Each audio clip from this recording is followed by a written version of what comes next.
محمد صلی اللہ علیہ وسلم ابن عبداللہ ابن عبد المطلب او ابن ہاشم او ابن عبد مناف ټول به پنځه نومونه راشي.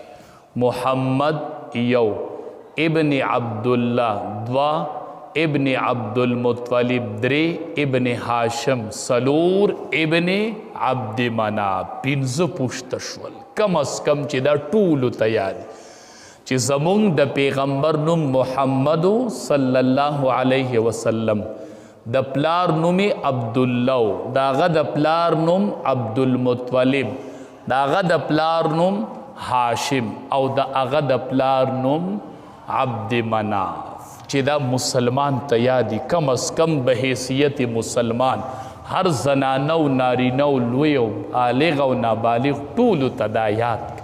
دا یو تعارف دی. امام بخاری رحمت الله علیه د عدنان پوری ذکر کړي دي دا سلسله. بهر صورت دا ډیره یو پاکه سلسله ده د نبی کریم صلی الله علیه وسلم د خاندان، ډیر ښکلی اشرف خاندان رب العالمین ورکړ.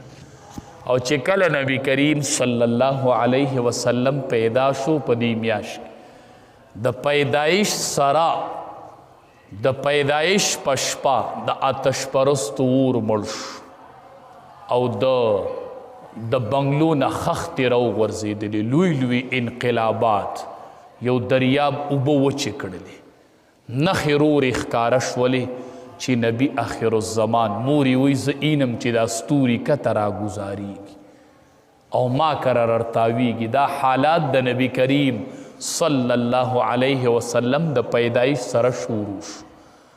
هلته خو تورات او انجیل او د مخکنو کتابونو کې نښې ذکر وې که نه چې نبی آخر الزمان به راځي.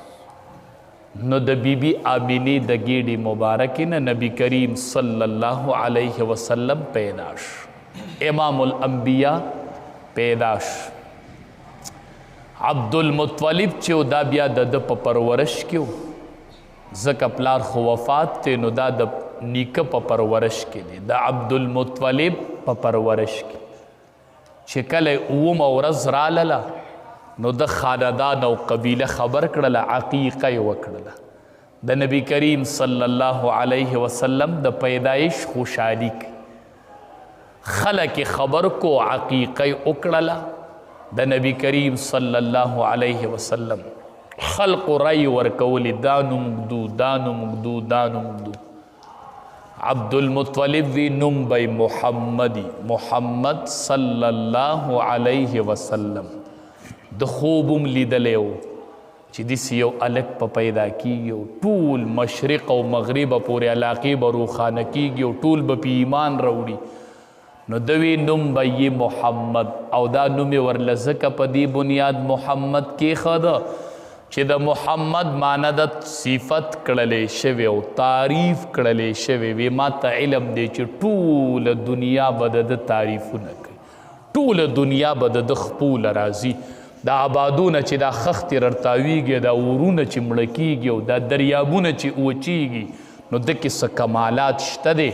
نو د ده نوم به یې محمد صلی الله علیه وسلم. دا نوم یې ورله کېښود په اوومه ورځ، عقیقه یې ورله وکړله او ختنه سنت د نبی کریم صلی الله علیه وسلم. دې باره کې روایات مختلف دي. یو روایت کې دا راځي چې امام الانبیاء مختون پیدا شوی، پیدایشي طور امام الانبیاء سنت. یو روایت کې دا راځي چې نه عبدالمطلب ورله ختنم وکړله په اوومه ورځ. خو علما وایي دواړو روایتونو کې تطبیق ممکن دی چې پیدایش شوی و سنت کړلی شوی، چې پیدا شو نو سنتو. خو عبدالمطلب ورله په اوومه ورځ باندې د هغې ختنې تکمیل وکړو، هغه هم یو سنت باندې عمل وکړو. د ابراهیم علیه السلام سنت و دا ختنه، نو هغه ورلم وکړو لکه تکمیل او پوروالی ده وکړو. نور پیدای شوی امام الانبیاء مختون و. عجیبه نښې به خلقو لیدلې، عجیبه چې کله بیبي حلیمه وایي چې ما ورله کله د پیو مودی رالل او ما ورله پی ورکول د رضاعت دپاره زما سره ما راوستو د پیو دپاره ما راوست چې زه به ورله پی ورکوم یو یتیم بچی دی ما د پیو مودې له راوست پی به یې ما سره خوړل د پیو مودی وه چې نبی کریم صلی الله علیه وسلم د خپل رضاعي رور سره و هغه رور یې ناګهانه راغې کور ته یې رامنډې کړلې او موږ ته یې